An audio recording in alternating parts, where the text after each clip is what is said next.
After nearly 3 decades covering the Buffalo Bills, this guy knows what he's talking about. Welcome to Sal Speak, the place to be for hard-hitting analysis from Sal Maiorana of the Democrat and Chronicle.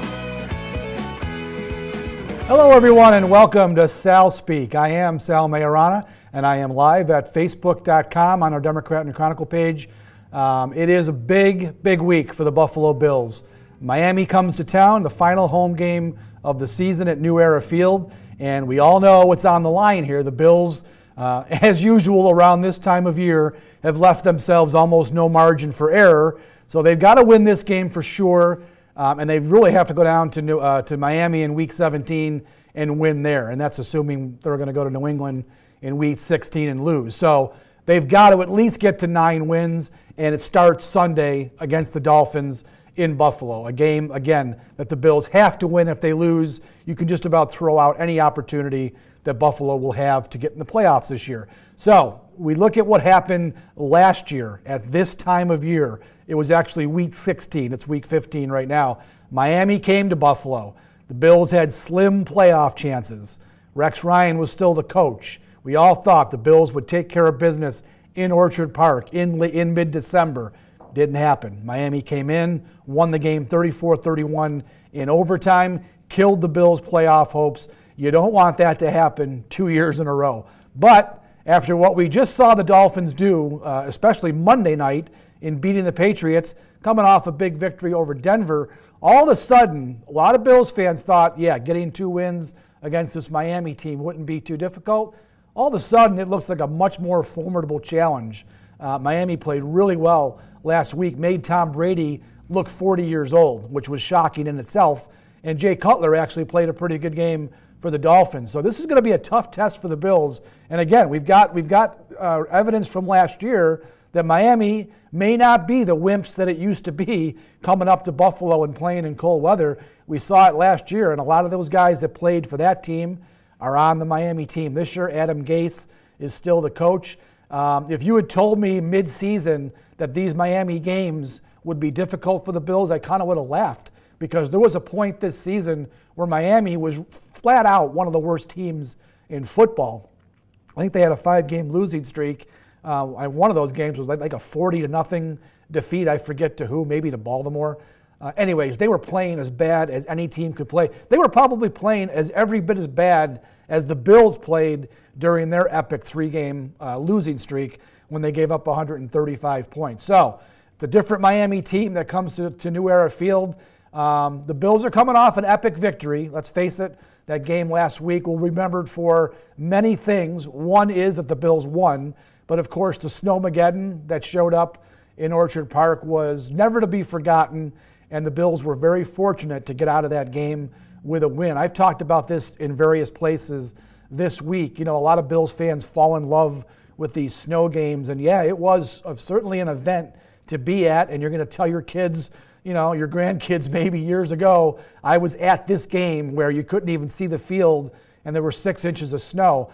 But folks, I hope you realize how close the Bills came to having their season blown up in that game. Had they lost to the Colts, this Miami game would be almost meaningless, because their chances to make the playoffs, having lost to the Colts last week, would have been, you know, almost microscopic. So everyone who loved that snow game, just remember that made a really bad Colts team able to play on an even playing field with the Bills. And if not for a pass interference call that I think was the right call, but some might say was a little bit ticky-tack, the Colts would have won that game, and this game would be meaningless. So let's all remember that as we look back on what happened last week. All right, looking ahead to the matchup now. Look, Miami, because they had that 5-game losing streak, has a bunch of team statistics that don't look really good. They're not ranked very high in either offense or defense. They've given up a lot of yards. They've given up points. Their offense has sputtered at times this season, so they look like they're not a very good team on paper based on rankings, but they do have some players, and we saw this in the Monday night game. That defense right now is playing probably as well as it's played all season. And Ndamukong Suh, we know, can be a dominant player in the middle of the line, and he was last week. Cameron Wake, I don't know where that came from. Wake is, I think he's in his early 30s now.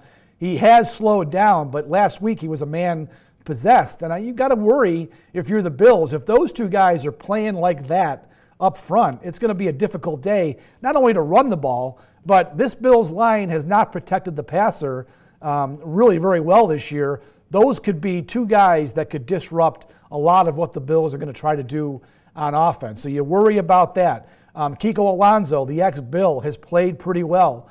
He'll have some motivation in this game, not only because the Bills traded him, but we all know about the rivalry he has with LeSean McCoy, the guy that he was traded for. They have certainly traded barbs back and forth on Twitter, on social media, so that'll be a matchup to watch. You know that McCoy doesn't have much respect for Kiko Alonso. He's still insulted that that's who the Bills traded to get him away from Philadelphia. So I would look for McCoy to really want to have a big day in this game. He's also chasing that 10,000 career yard, rushing yard mark. He only needs 39 yards, I think he'll get here. So I think McCoy comes into this game with a lot of motivation, but also, first and foremost, he knows the Bills have to win, and a lot of it is going to be placed on his shoulders. We think Tyrod Taylor will be the starting quarterback this week. He's been practicing with the first team Wednesday. This afternoon, the same thing is going on. One thing that is interesting as we're speaking right now, the Bills are on the practice field in Orchard Park, and Joe Webb, the third-string quarterback, has the quarterback red jersey off today. He's back working with the wide receivers and on special teams. That indicates that Nathan Peterman is healthy enough to get back and do regular practice work, I would assume, as the backup quarterback. Sean McDermott has played at Coy this week. He said that when healthy, Tyrod Taylor will be the starter, so we take him at his word, and Tyrod told us on Wednesday that he does feel fine. He thought he could have played last week. They made the decision right at the end to hold him out because he still had some pain, and the weather conditions, although they had no idea it would be that bad, they knew it was going to be a possibly tricky day, especially later in the day. The snow was supposed to come in, so they didn't play him last week. They went with Peterman. Peterman got hurt. He suffered the concussion. He was in protocol early in the week. He was still in the protocol on Wednesday. Now, I haven't heard today, because Sean McDermott hasn't spoken yet, whether he's out of the protocol and able to practice on a full-time basis. But the fact that Joe Webb is not practicing at quarterback is an indication that Peterman will be good to go in the game, probably as the backup. All right, so as I was saying, LeSean McCoy, he's going to be the focal point. No matter who's quarterback for the Bills, this passing offense just has not functioned well all season. We can't make any judgments on last week's game because it was impossible. But Peterman did throw two beautiful balls to Kelvin Benjamin. So you would like to think that if Benjamin can play this week, they can do the same thing with Tyrod Taylor at quarterback. That remains to be seen. That's also news today, by the way. I should have mentioned that. There's a video of Benjamin at practice, a quick little 30-second clip showing him limping pretty good. He's not really participating in the team drills. So his status for the game could be questionable. They may not have the guy who is clearly their best receiver. Again, the point I'm making here, this passing game has really done nothing all season long. The Bills are going to have to run the ball to win this game. They have to do it effectively. I think the weather is probably going to be much more conducive to doing different things in the running game. Last week it was literally hand the ball to McCoy and just hope he doesn't slip and fall and go forward. This week they'll be able to incorporate, I think, more of their blocking schemes and be a little bit more diverse in the run game. Tyrod Taylor could also be involved in that. Again, he was moving around pretty well on that knee. He reported after the practice yesterday that he had no pain. So I think you'll be able to see Tyrod Taylor do what he usually does, and that's run around and make plays with his legs. That'll be a key on offense. Flip the ball to the other side.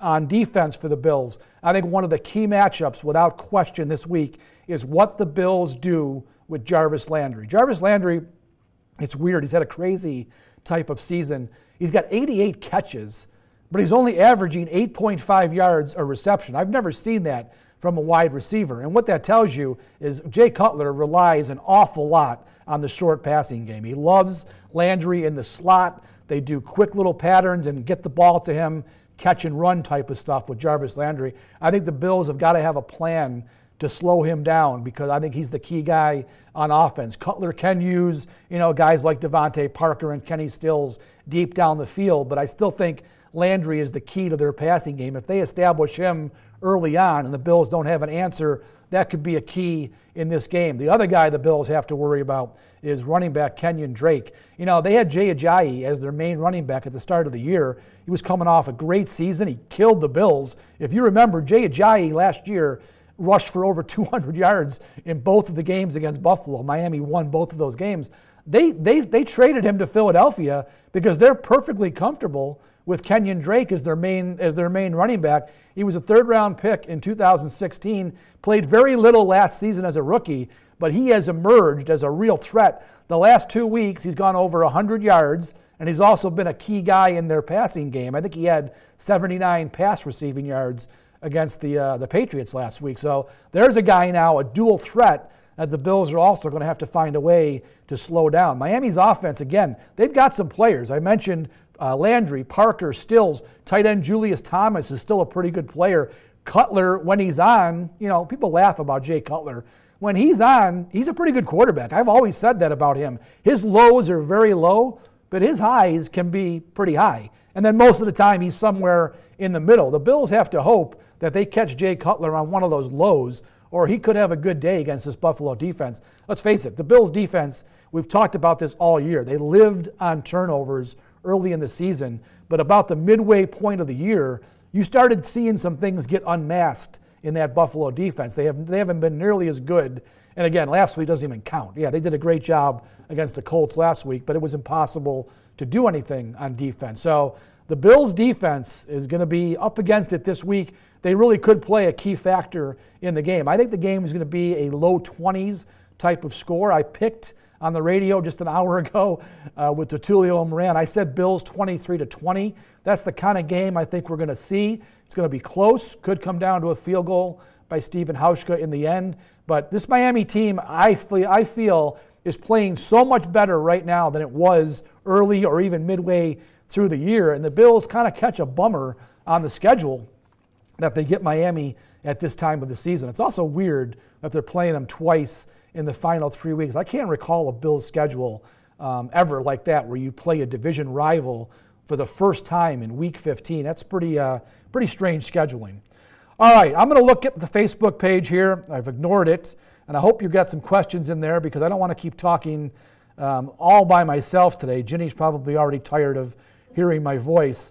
I'm going to turn this on, and hopefully there's going to be a bunch of questions right there. And there they are. Very good. All right, let's start off.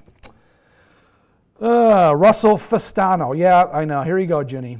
They're mammals. We titled this, "The Bills Need to Squish the Fish to Keep Their Playoff Hopes Alive," or something like that. Yeah, everyone says squish the fish. We've done it in Buffalo for as long as these two teams have been rivals, but I am perfectly aware that they are mammals. So I just want to thank Russell for reminding me of that.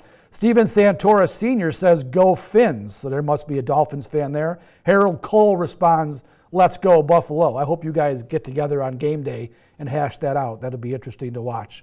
All right, Gregory Paul says, "Let's send Kyle Williams outright." Perfect segue to jump into a story that I just wrote today at D&C Digital. It'll be in the paper on Friday. Kyle Williams, one of my favorite all-time players as a guy. I don't have favorite players, but I'm talking about guys that I deal with on this team through 30 years of covering them. Kyle Williams jumps right near the top of the list for me as just an all-time classy person, a very good player, a guy who really gets it.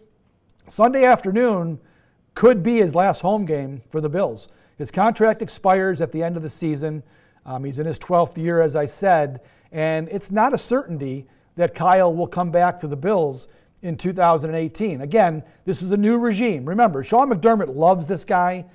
He said that on numerous occasions. He understands how important Kyle Williams is in the locker room for a team that has a bunch of young and impressionable players. Even some of the veteran guys look up to Kyle Williams as a leader in the locker room. But this is a young man's game. And Kyle's 34 he'll be 35 years old next year. I think his birthday is in June. So before the season starts next year, he'd be 35. You can tell that Kyle is in a little bit of a decline, and it's impossible at that position not to be in decline after 12 years of getting your brains beat out in the trenches. It's a brutal game, and it's nowhere more brutal than it is in the defensive line when you're going against the offensive lineman.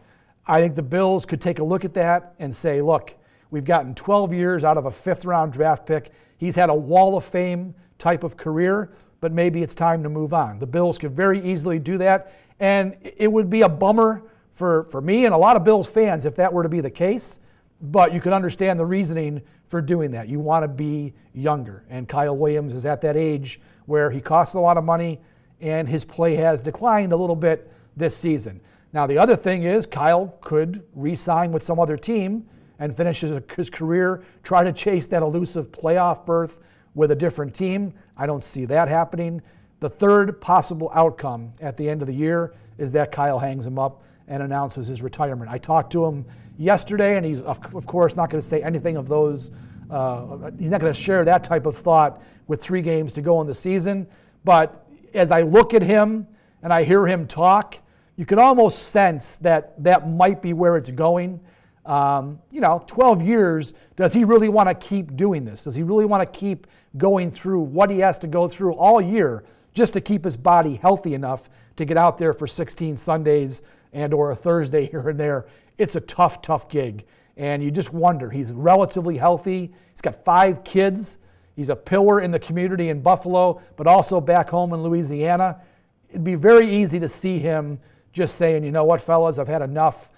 Best of luck. So, as I'm saying, this could be the last home game for Kyle Williams. It's something to watch. I hope the fans give him a huge ovation, regardless of what happens on Sunday afternoon. Yeah, there's plenty of other guys who will be playing their last home game for the Bills on Sunday. They're going to turn this roster over. We all know that. But nobody is more important in that process than Kyle Williams. He's had a great career. Again, I hope that he has one more year in him. They could sign him to a 1-year contract for much less money and let him try to chase that, like I said, elusive playoff berth in Buffalo. We'll have to see. But if I had to guess right now, I would think that Kyle's leaning towards retirement. So, anyways, I'm glad that Gregory Paul brought up Kyle's name. All right, Brian Cummings says, everyone is pointing to the 2018 season or the draft to make the Bills a legitimate contender. Are we sure they have enough draft assets to secure their franchise quarterback, address the immediate holes on both lines, linebacker and wide receiver, and build more and better depth? Phew. That was a lot to say there, but you know what? Brian's right. This team has a lot of holes. They've got a lot of work to do in this offseason, be it free agency, certainly the draft, even the undrafted free agent market. The Bills are going to they've got titanic holes to fill.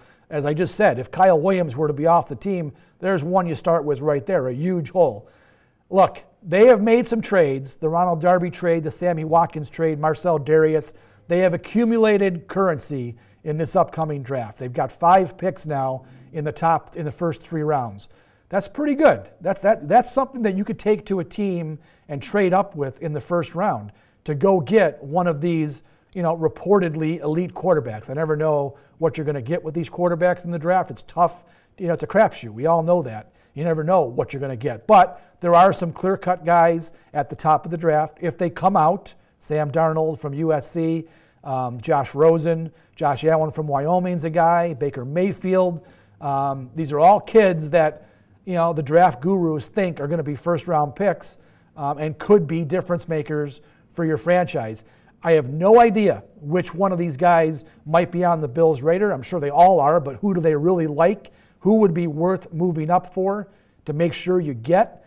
Again, they've got some currency to play with here. I heard a great scenario this morning on the radio station in Buffalo. These guys were debating what teams might be interested in trading down with the Bills. And one scenario that looks awfully nice is San Francisco. Right now, the 49ers, I believe, have the 4th pick as it sits right now. Of course, there's 3 weeks to go. A lot of things can change. They don't have another pick until number 56, which is in the middle of, or near towards the end of the second round. The Bills are going to have 2 first-round picks. They might be in the high teens to early 20s, depending on where the Bills finish and where the Chiefs finish. But can you envision a scenario where the Bills take both of those draft picks, trade them to San Francisco to get the whatever it is, the third, fourth, fifth pick, whatever it ends up being. Maybe it takes a second rounder in the draft also to get it done, to move up that far. But the Bills could very easily do that. San Francisco has their quarterback now. They got Jimmy Garoppolo in the trade from New England. They're going to be probably off the market to want to draft a quarterback. Something to think about. It was a heck of a suggestion. Again, I heard on WGR this morning, the guy who's talking about it, makes a lot of sense. So to answer Brian's question, yes, I do think they do have enough draft assets to make some moves to go up and get the quarterback. But that being said, you don't want to mortgage everything because you do have so many holes to fill. Wide receiver. Who do they have at wide receiver? They'll have Kelvin Benjamin next year and Zay Jones. They need help there. LeSean McCoy is getting older. I wouldn't pick a running back early, but that's something to think about. Offensive line, really, you could look at two positions, right guard and right tackle, because I think Cordy Glenn is a candidate to be cut this year or next year, and Deion Dawkins steps in at left tackle. So there's a position. Right guard, right tackle, you've got to fortify. Defensive tackle, if Kyle's not here, even if Kyle is here, they're weak at that spot. Adolphus Washington, Cedric Thornton, DeAndre Coleman, these guys really haven't stood out at all ever since Marcel Darius was traded. So you got to fix that area. Hell, defensive end might be a place. I'm not sure what this regime thinks of Shaq Lawson, who was the first-round pick last year. Now he's on injured reserve. So a linebacker, another area. They might need two linebackers next season. Lots of holes to fill for the Bills. They do have a stockpile of draft picks, but I think the smartest move would be to use a few of those draft picks to go up and get one of these quarterbacks. The only way that I would not be on board with that is if they truly fall in love with Baker Mayfield, the guy that I think would be a nice fit in Buffalo, and I've heard, pros and cons about this kid, but I've tweeted it a few times. He would look good to me in a Bills uniform. I like that kid. He might be gettable in the middle of the first round, so maybe you don't have to give away as much to make a move to go get him. But it's going to be fascinating. The draft this year is going to be fascinating for the Bills because it'll be the first one that Brandon Beane, the general manager, is going to be running. Remember, he wasn't on board yet when they drafted last year. McDermott was in charge of that draft. So I'll be very curious to see what Brandon Beane and McDermott can do together in that draft room. And as we've been saying, there's so many ways they can go with as many picks as they're going to have going in. So it's going to be a fun draft. I usually can't stand the draft, as you know. I actually like the draft. I just hate the 2 months of the lead up and all the nonsense that gets put out there. But I actually enjoy the 3 days of the draft because they're picking players and they're bringing guys into the team, and that makes it far more interesting rather than speculating of the 400 guys that are available, what 7, 8, or 9 of the Bills going to pick. So I'll be very interested on the weekend of the draft to see what happens. All right, let's see here. Barbara Alexander says, who cares? I'm assuming she doesn't care about the game this week. Jim Shoemaker, let's go Buffalo. You can squish the fish. And Gregory Paul says that game was awesome. He's referring, I'm sure, to last week's Snowmageddon game at Orchard Park. Jim Webster says, hey, Sal, did you ever see a glass half full? So I dropped my print subscription after close to 50 years, sick of your crap. Okay, Jim. Well, I'm sorry that you dropped your subscription. I've just been telling the truth about the Bills for 17 years and their playoff drought. They haven't given me a whole lot to fill my glass all the way up with. So, yeah, my glass has been half empty for this team for a long time. But it is starting to inch up a little bit because I do like Sean McDermott. I like what he's doing with this team. I like his coaching staff. Like I said, this draft coming up will be critical for the Bills' future. They're starting to make strides this season. They've already won 7 games. I pegged them as a 5-win team after they traded away Sammy Watkins and Ronald Darby. It looked like a 5-win team. They've already gone 2 wins past what I thought they were going to get, and it's possible they could finish 9-7 and maybe get to the playoffs. So this has been a positive step in the right direction, so I am starting to pour into that glass a little bit more. Sorry you left the paper, Jim. I hope you enjoy getting your coverage wherever you're getting it from. All right, Gregory Paul wants a status update on Kelvin Benjamin. As I said early in the show, he was not participating. It looked like, from what the media could view, I saw a video that was posted by one of the guys up in Buffalo. He was limping a little bit. He was off to the side talking to the trainer. that doesn't look real good. He re-injured the knee last week against the Colts. Excuse me, and he sat out practice on Wednesday. So that's going to be a tricky situation. Again, I don't know him well enough to know how much pain he has played with in the past, but that wasn't looking real good today. Sorry, folks, I've been talking for a long time, and my voice is about to be shot. All right. Russell Fistano, laugh out loud. How will the O-line match up with the Miami front, considering how they dominated New England? Yeah, it's a good point. As I said, Sue and Cameron Wake were really tough to deal with for the Dolphins, or for the Patriots. Tom Brady looked like he was 40 years old. They were getting pass rush on him, and he had a tough time. Jimmy's rescuing me with the water. Yes, it is water. Thank you, Ginny. I needed that. All right. Brady looked old last week. The Dolphins got good pressure on him. Now, in Buffalo's favor this week, Tyrod Taylor can escape that pressure. I think one of the biggest keys, obviously, they're going to have to protect him, but what's going to happen downfield, I think, is going to be critical. If Tyrod can get out of the pocket and make plays on the move, I think the Dolphins' defense can be had. I don't think they're very good in the secondary. Their linebackers are okay. So I think the Bills can make plays downfield. The question will be, can Tyrod Taylor execute those plays and actually throw the ball downfield? That'll be a key thing to watch in the game.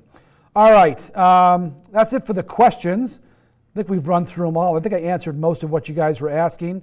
So as we go into this game to close the show, I do think the Bills are going to win. I feel like Buffalo at home, in the cold, Miami is a southern team. I don't put a lot of stock in that. A lot of those guys that play for Miami played in cold weather cities in college. So I really do ignore a lot of that stuff.